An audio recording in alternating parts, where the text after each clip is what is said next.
E aí, pessoalzinho do canal, tudo bem? Bom, sejam bem-vindos ao nosso canal aqui.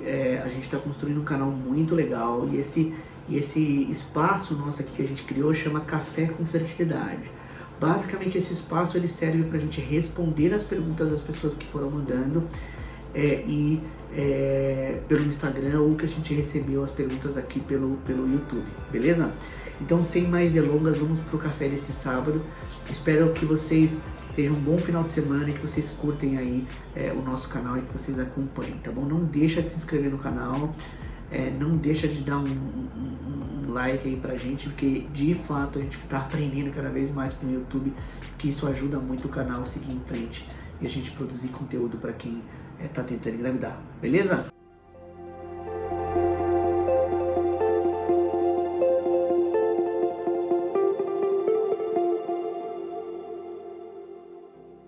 Bom, pessoal, seguinte, mais 3 perguntinhas assim que a gente recebeu pelo Insta. Se você tem dúvida, por favor, manda pra gente lá pro Instagram.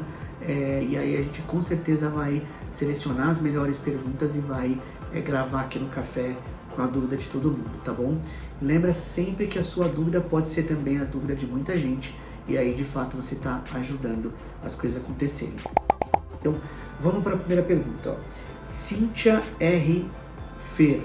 Cíntia.R.Fer. Um embrião com uma boa classificação, geralmente são embriões euploides.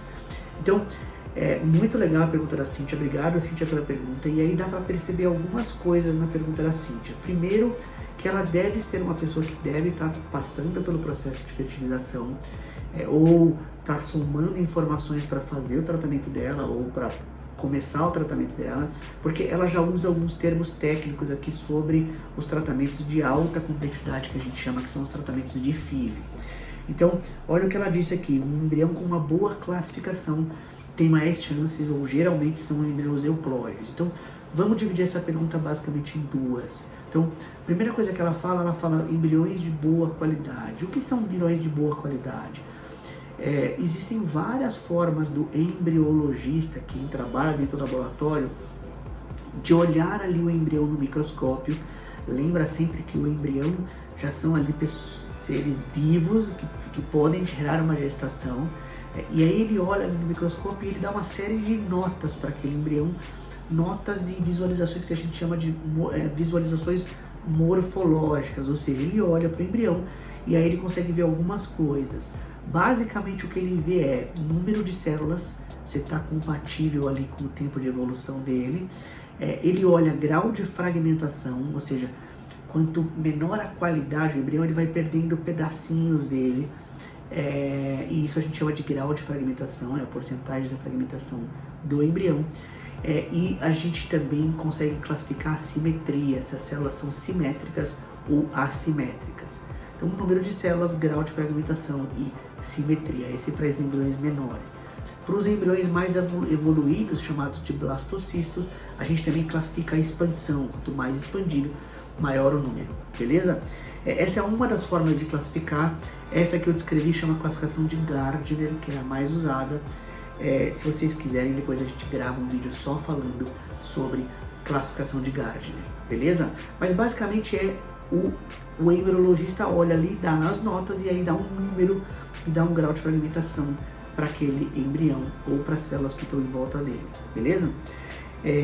Então esses são embriões de boa qualidade ou de má qualidade, morfologicamente falando. Então, só um exemplo rápido aqui: o blastocisto a gente classifica com um número, né? 3, 4, 5, vai de 1 até 6, e a gente tem lá o embrião 4. E aí depois a gente tem 4AA, por exemplo, são os dois mais top. Esse é um embrião chamado de embrião top quality. E a gente pode ter o embrião 3CC, né? Ele já mostra a fragmentação, ele já mostra um pouco de assimetria, ele é um pouco menos expandido. Essa que é a pergunta aqui da Cíntia. Bom, complementando a pergunta, já que a gente falou de qualidade, a pergunta dela basicamente é olhar o embrião que tem um pouco menos de qualidade, ou seja, esse 3CC, estudar ele geneticamente, tirar um pedacinho dele, fazer uma biópsia e olhar a parte genética dele, o cariótipo, saber se ele é um embrião geneticamente normal. Então aqui tem as duas comparações, a parte morfológica com a parte genética. Muito interessante a pergunta. Não existe correlação do aspecto da classificação morfológica com o aspecto genético. Não existe. Grandes trabalhos até mostraram às vezes que embriões que têm um pouco mais de fragmentação tinham uma tendência leve a serem embriões geneticamente normais, mas que isso foi considerado não significativo, ou seja, não existe relação entre classificação embrionária, olhando a morfologia e olhando a parte genética. Seria muito bom se existisse, porque você poderia escolher só os melhores embriões para fazer a biópsia, mas você não consegue fazer isso, você realmente tem que biopsiar todo mundo. Só mais uma explicação rápida aqui, para não ficar um vídeo muito longo do café. Basicamente, os embriões que são geneticamente normais, eles são chamados de embriões euploides, e os embriões que são geneticamente alterados são chamados de embriões aneuploides. Beleza? Bom, vamos para a segunda pergunta. Fiz vasectomia há 5 anos aqui, e o exame já deu zerado. Depois a gente vai explicar o que é o exame já deu zerado. Devo refazer o espermograma? Então vamos lá, vamos dividir um pouco essa pergunta para tentar responder aqui para quem está seguindo a gente. Existe um tipo de cirurgia que o médico, que a gente é capaz de pegar ali o ducto que sai do testículo, que vai até o pênis e a ejaculação, chamado de ducto deferente. Basicamente é o caminho que tem ali do testículo para o epidídimo, que é onde fica armazenado. Depois é um caminho de onde sai o ejaculado ali, o espermograma, que se mistura ali com o líquido prostático e aí forma o espermograma no final das contas, tá? Existe uma cirurgia que é chamada de cirurgia contraceptiva, onde você faz uma pequena incisãozinha ali do lado do testículo e amarra esse canal, né? Amarra o ducto deferente dos dois lados. Sempre lembrar que são 2 testículos, são 2 ductos deferentes. Quando você amarra esse canalzinho, essa cirurgia chama vasectomia. E aí, basicamente, o que o marido está tentando ali, ou que a pessoa está tentando ali, é de fato não ter mais filhos. É uma cirurgia para a pessoa não ter filhos.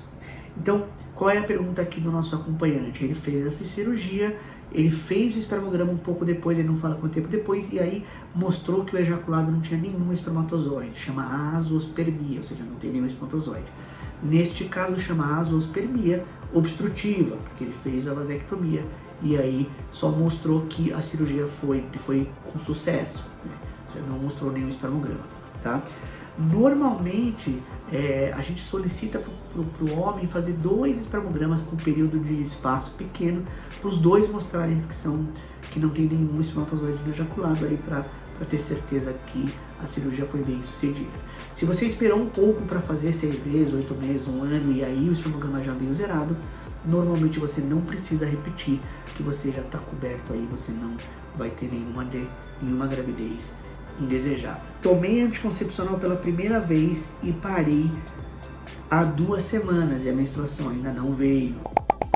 É muito interessante as pessoas que usam contraceptivos pela primeira vez, porque uma das coisas mais importantes aí da contracepção, ou seja, de usar remédios para evitar que a pessoa engravide, é realmente acertar qual é o melhor anticoncepcional para a paciente. Então, basicamente, existem vários tipos de anticoncepcional por várias vias diferentes. Existe a contraceptivo hormonal via oral, existem os injetáveis, existem os implantes embaixo da pele, os subdérmicos, existem os dispositivos dentro do útero, existem o anel vaginal, existe o adesivo transdérmico. Basicamente são os hormônios que a gente usa por todas as vias, por via oral, por injetável, vaginal, transdérmico, subcutâneo e assim por diante, tá bom? Aí, por que eu disse isso? Porque no caso dela tomou contraceptivo hormonal via oral, eu imagino aqui, porque se for injetável, realmente a causa de não menstruar é mais comum, mas o que deve ter acontecido com ela é que ela usou um anticoncepcional um pouquinho mais forte do que é normalmente o adequado para ela, e aí realmente demora um pouquinho mais para o útero voltar a crescer o endométrio, e aí que ela volte a menstruar naturalmente. Então, isso não é um problema, fica tranquila, se seu útero funcionava direitinho antes da pílula, não tem problema nenhum. Não se esqueça sempre de testar se está grávida ou não, mesmo tomando pílula. Esse atraso menstrual pós-parada pode ser gestação, mas se não for, é só bem ficar tranquila que a menstruação vai voltar ao normal, sem grandes dificuldades, sem grandes intervenções médicas. Beleza? Pessoal, tô adorando nosso nosso Café com Fertilidade. As perguntas que estão vindo são cada vez mais interessantes e eu tenho certeza que vai ajudar muita gente aí que está no caminho para a constituição familiar. Beleza? Um abração para vocês, até o próximo sábado.